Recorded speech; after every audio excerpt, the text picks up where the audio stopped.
കുമളിയിൽ സ്വകാര്യ ആശുപത്രിക്കുള്ളിൽ അതിക്രമം. ചികിത്സയ്ക്കെത്തിയ ആൾ ഡ്യൂട്ടിയിലുണ്ടായിരുന്ന നഴ്സിനെ ആക്രമിച്ചു. രോഗി ഉൾപ്പെടെയുള്ള 7 അംഗ സംഘമാണ് ആശുപത്രിയിൽ അതിക്രമം നടത്തിയിരിക്കുന്നത്.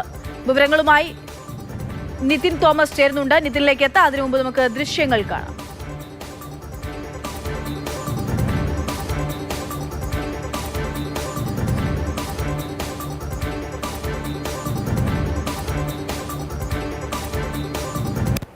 കുമളിയിൽ നിന്നുള്ള ദൃശ്യങ്ങളാണ് നമ്മൾ കാണുന്നത്. കുമളിയിലെ സ്വകാര്യ ആശുപത്രിക്കുള്ളിലാണ് ഈ അതിക്രമം നടന്നു എന്ന് പറയുന്നത്.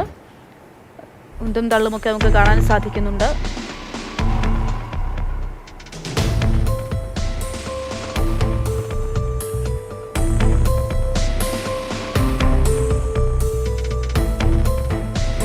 നിതിൻ തോമസ് വിവരങ്ങളുമായിട്ടുണ്ട്. നിതിൻ, പരസ്പരം തർക്കിക്കുന്നതും ഉന്തും തള്ളും ഒക്കെ നമുക്ക് കാണാൻ സാധിക്കുന്നുണ്ട്. എന്തായിരുന്നു ഇവിടുത്തെ അവിടെ ഉണ്ടായിട്ടുള്ള പ്രശ്നം? എന്തായിരുന്നു? ആരാണ് ആക്രമിച്ചത്?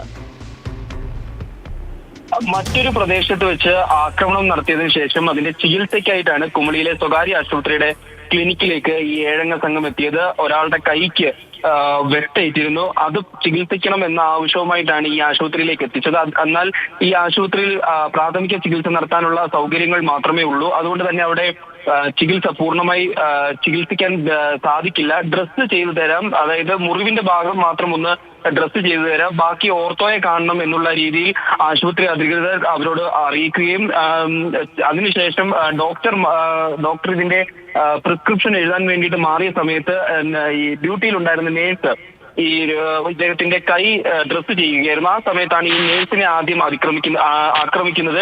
ഈ നേഴ്സിന്റെ കൈക്ക് പരിക്കുണ്ട് എന്നാണ് നമ്മളോട് ഇപ്പോൾ ആശുപത്രി അധികൃതർ പറഞ്ഞിരിക്കുന്നത്. അതിനുശേഷം അവിടെ ഡ്യൂട്ടിയിൽ ഉണ്ടായിരുന്ന ആശുപത്രി ജീവനക്കാരെയൊക്കെ അസഭ്യം പറയുകയും ബഹളം വെക്കുകയും വലിയ രീതിയിലുള്ള സംഘർഷത്തിലേക്ക് വഴിമാറുകയും ചെയ്തതിനു ശേഷമാണ് ഈ അക്രമികൾ അവിടെ നിന്നും സ്ഥലം വിട്ടത്. 2 പേരെ ആശുപത്രി അധികൃതർക്ക് തിരിച്ചറിയാൻ സാധിക്കുന്നുണ്ട്. 7ഓളം പേരടങ്ങുന്ന ഒരു സംഘമായിരുന്നു.